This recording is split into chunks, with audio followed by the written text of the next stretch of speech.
Continuando agora nessa questão, nós temos aqui uma função f de x e devemos encontrar o seu domínio.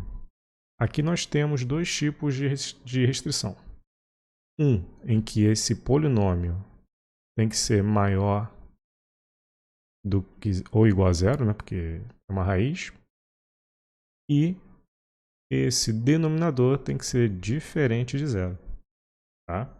Aí dessa forma a gente trabalha com uma interseção e conseguimos encontrar o domínio da função.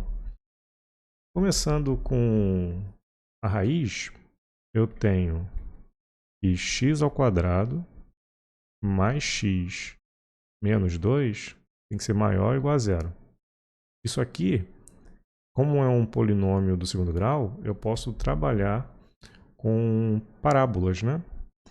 Por exemplo, eu vou resolver uma equação aqui para achar as raízes. Eu vou ter x ao quadrado mais x menos 2 igual a zero e vou resolver isso aqui. Primeiramente, o delta. Delta é 1. Então vai ficar 1 ao quadrado menos 4 vezes o 1, que é o a, né? Vezes o c, que é menos 2. Isso aqui vai ficar 1. Aqui vai dar mais 8. Então, o nosso delta é 9. Dessa forma, nós teremos duas raízes, né? Vamos encontrar agora o x, né? As duas raízes. X igual a menos b, então vai ficar menos 1, mais ou menos a raiz quadrada de 9, que é 3, sobre 2 vezes o a, 2 vezes 1, ou seja, 2. Dessa forma, eu tenho que x1 vai ser menos 1 mais 3 sobre 2, e x2 vai ser menos 1 menos 3 sobre 2. Aqui 3 menos 1 é 2, dividido por 2, 1. Aqui vai dar menos 4, dividido por 2, menos 2. Dessa forma, eu posso enxergar essa parábola da seguinte forma aqui. Ó. Vou fazer uma reta, como se fosse o eixo x, né? Vou botar aqui. E a parábola, que como o a que multiplica x ao quadrado aqui é 1, então ele é positivo. Então essa parábola vai ser com concavidade voltada para cima. Então aqui e aqui são essas raízes, menos 2 e 1. É negativa entre os dois e é positiva nos extremos. Né? Dessa forma, eu sei que para x ao quadrado mais x menos 2 ser maior ou igual a zero, eu tenho que pegar esse intervalo aqui junto com menos 2, né? E aqui também um 1 com esse intervalo aqui. Tá? Por que eu incluo o menos 2 e o 1? Porque aqui tem a igualdade também. Então, dessa forma, nós temos que essa inequação, essa desigualdade é satisfeita quando? Quando x pertence ao intervalo de menos infinito, vamos aqui, de menos infinito até menos 2, fechado, união em 1, fechado, até mais infinito. E aqui é sempre aberto, né? Ok. Vamos agora analisar a segunda restrição. A segunda restrição, nós temos uma função trigonométrica ali, né, que é tangente. Eu vou escrever dessa forma aqui, tá? Então, tangente de x menos 1 tem que ser diferente de zero. Dessa forma, a tangente de x tem que ser diferente de 1. Aí eu vou analisar olhando o círculo trigonométrico, né? Vou montar um aqui para a gente, tá? E a gente continua. Interpretando isso no círculo trigonométrico, a tangente, para ser 1, ela deveria ser... Eu vou traçar aqui, lembrando que o raio, ele mede uma unidade, né? De comprimento, né? Então, a tangente, que é essa reta aqui, que fica tangente, ou seja, só toca um ponto no círculo trigonométrico, tá? E paralelo a y, para ser 1, então deveria ter essa altura aqui, né? Batendo aqui, teria que ser aqui nesse ponto, porque aqui é 0, né? Aqui é 0, mede 0, e esse pedaço todo aqui mede 1, tá? Então seria um ângulo cuja tangente tem que medir 1, essa parte aqui. Que ângulo seria esse? Se a gente for analisar, seria um ângulo dessa forma aqui, formando uma diagonal aqui, né? Nós temos aqui, graficamente, que entender que como isso aqui mede 1, aqui também mede 1, aqui também e aqui também, eu tenho um quadrado aqui, correto? E esse quadrado, esse ângulo que eu tenho aqui, que eu fiz marcando essa reta verde, é o ângulo que corta o ângulo de 90 ao meio. Ou seja, esse ângulo é o de 45 graus, né? Ou π sobre 4. Ok? Se eu for lembrar como é que eu calculo tangente, tangente é dado por tangente de x, né? É dado por seno de x sobre cosseno de x. E se esse x for π sobre 4, né?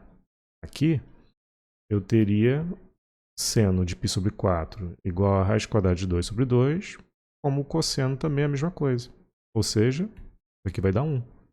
Então é esse ângulo aí que a gente tem que trabalhar. Não somente ele, claro. A gente tem que analisar outros.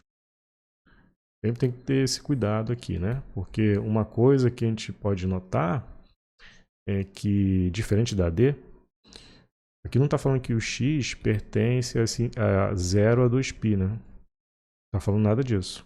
Na verdade, nós temos que entender que isso aqui, o x pertence aos reais. Então, eu poderia dar infinitas voltas aqui nesse círculo trigonométrico, seja no sentido anti-horário ou no sentido horário. Eu tenho que tomar um certo cuidado. Tá? A gente vai analisar esses detalhes. Ok. No primeiro quadrante, eu teria esse ângulo aqui, né, dando uma volta só, π sobre 4, em que a tangente é 1. Só que, se eu for no terceiro quadrante, eu também vou ter um ângulo em que sua tangente também vai ser 1. Tá? Só que a gente sabe que vai ter que vir para cá, né? Vou até colocar outra cor. Vou botar vermelho. Algo mais ou menos assim. Esse ângulo, ele vai sair aqui do X, né? E vai vir para cá.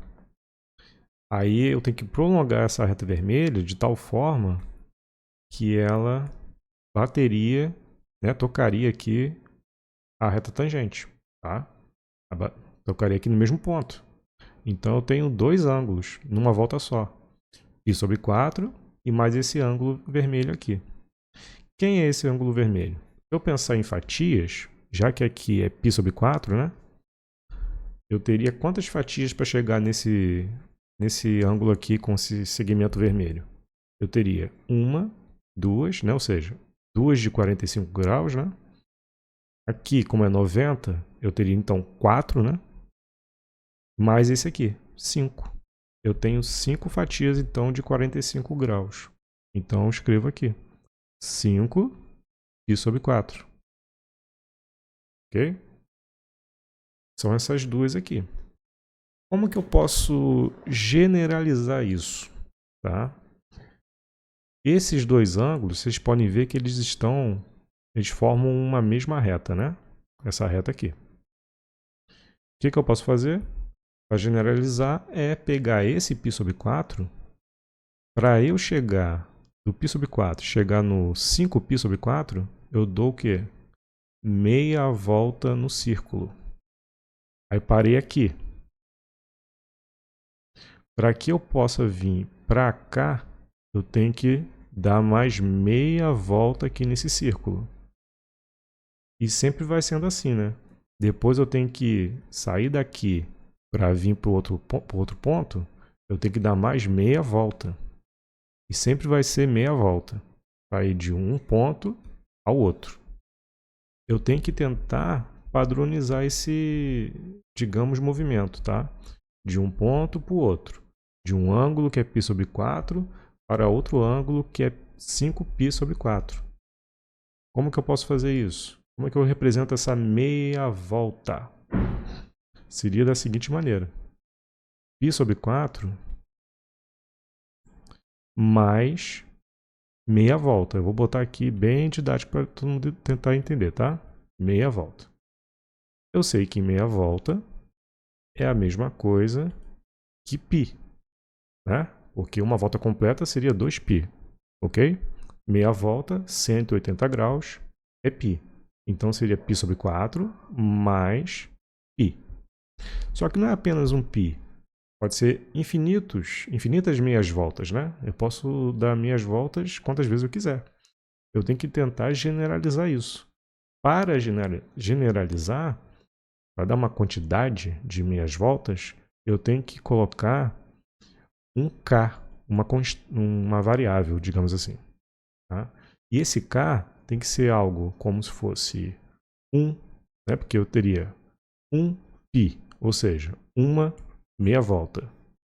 Esse k também poderia ser 2, porque eu teria 2π, ou seja, duas meias voltas.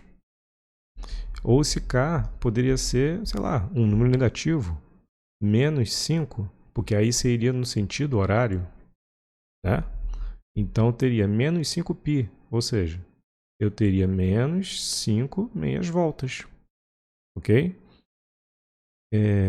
Esses números são inteiros, né? Eu não teria sentido nenhum se eu colocasse aqui 2,1π no lugar do k. Porque como é que eu vou contabilizar 2,1 meias voltas? Estranho, né? Então, dessa forma, tem que ser inteiro. Então, esse k tem que pertencer ao conjunto dos números inteiros. É assim que a gente trabalha. Dessa forma, aqui é um rascunho, né? Qualquer coisa vocês podem voltar no vídeo. Eu tenho que dizer que x tem que ser diferente de π sobre 4, mais k, que são as quantidades de meias voltas que eu vou dar, π, né? Que são as meias voltas. Então, isso aqui é a quantidade e essa aqui são as meias voltas que eu tenho. Tá? Esse k tem que ser inteiro. Então, temos aqui padronizado já. Tangente de x tem que ser diferente de 1 quando o x for diferente de π sobre 4 mais infinitas meias voltas. Tá? Ok, consegui generalizar agora. O que falta aqui para terminar essa questão? Primeiro analisar, né? Eu tenho alguns valores que x pode assumir e alguns valores que não. Então, eu posso pegar esse conjunto e só tirar dele isso aqui. Ok? Eu posso simplesmente fazer isso. Então, o domínio da função f seria igual, aí eu teria menos infinito até menos 2 fechado, união com 1 fechado, a mais infinito, menos um conjunto. Que conjunto seria esse? O conjunto de π sobre 4 mais kπ, onde o k tem que ser um número inteiro. Como é um conjunto, eu coloco chaves. Okay? Então esse aqui seria o domínio da função f.